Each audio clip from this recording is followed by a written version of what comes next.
Good morning, students. Now exercise 4.4. The first question says that represent y is equal to 3 in one variable and in two variable geometrically. Now how do we do this, beta? When it is in one variable, simply you can draw a number line. Is it okay? And since y is equal to 3 is positive, I can draw a number line like that. 0, positive numbers are always to the right hand side. So 1, 2, 3 and I can say y is equal to 3. Is it okay? So this is the geometrical representation in one variable. Now since y axis is always vertical, if you want you can draw it like that also. The number line can be like that. It can be vertical. You can mark over here 0, 1, 2, 3 and you can say y is equal to 3 over here also. So both the cases are correct.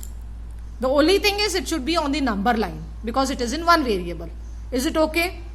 Now, coming to two variables. I have only y is equal to 3.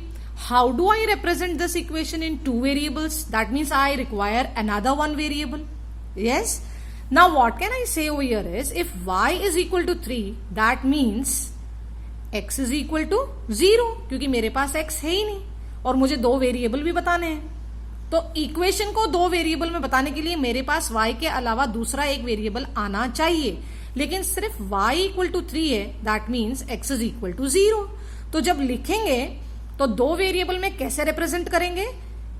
x into 0 plus y is equal to 3. क्योंकि मेरा question तो सिर्फ कितना बचना चाहिए बेटा? y is equal to 3. अब जब मैंने x इंटू 0 कर दिया तो x इंटू 0 क्या होता है? 0. तो मेरे पास वापस क्या बचेगा? y is equal to 3. तो मेरा क्वेश्चन भी चेंज नहीं हुआ और मेरा काम भी बन गया. तो क्यों? क्योंकि मुझे दो वेरिएबल में इक्वेशन भी मिल गया और मेरा क्वेश्चन भी चेंज नहीं हुआ. Is it okay? तो दो वेरिएबल में बताने के लिए मेरे पास y इज इक्वल टू 3 है तो I can say x is equal to 0. So when I represent it in two variables I will say x into 0 plus y is equal to 3. I hope it is understood बेटे. अब इसको हम geometrically कैसे represent करेंगे? तो मेरे पास x का point क्या है बेटा? 0 और y का पॉइंट क्या है? 3. तो इसको कैसे प्लॉट करेंगे? x का 0 यहां पे और y का 3 यहां पे. तो ये पॉइंट मिल गया 0,3. Is it okay? अब इस पॉइंट से मैं लाइन ड्रॉ कर सकती हूं और ये लाइन किसके पैरेलल है? x एक्सिस के, है ना? तो हम ये कह सकते हैं बेटे इस ज्योमेट्रिकल रिप्रेजेंटेशन को देख के the equation of y axis is x equal to 0. This is very important. इसीलिए हम कहते हैं कि इक्वेशन ऑफ y एक्सिस क्या होता है बेटा? x equal to 0.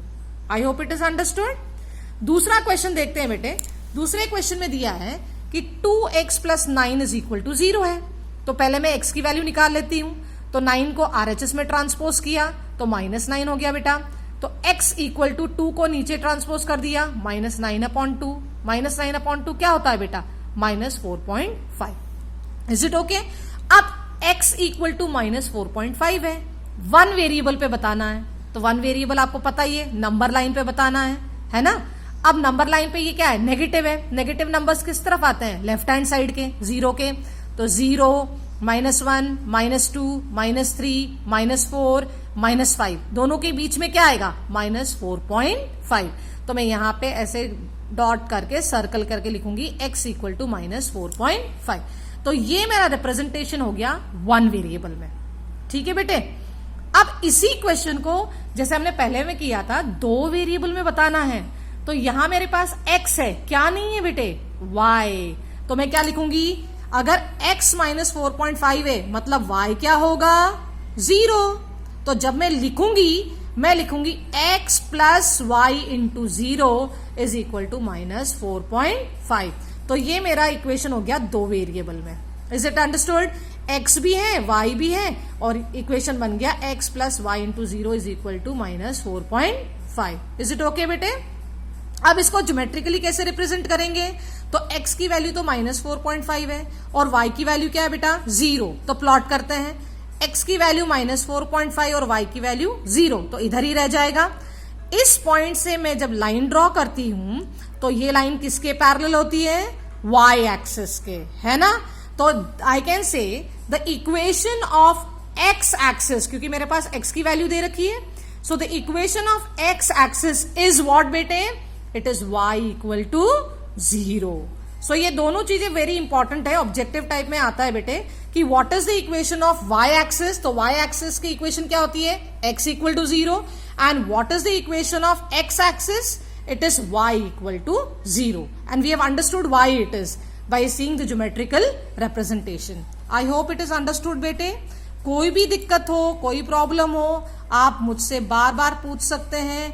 जब तक समझ में नहीं आया है पूछते रहो, लेकिन प्लीज बेटा समझ के कीजिए. Is it okay? Thank you बेटा.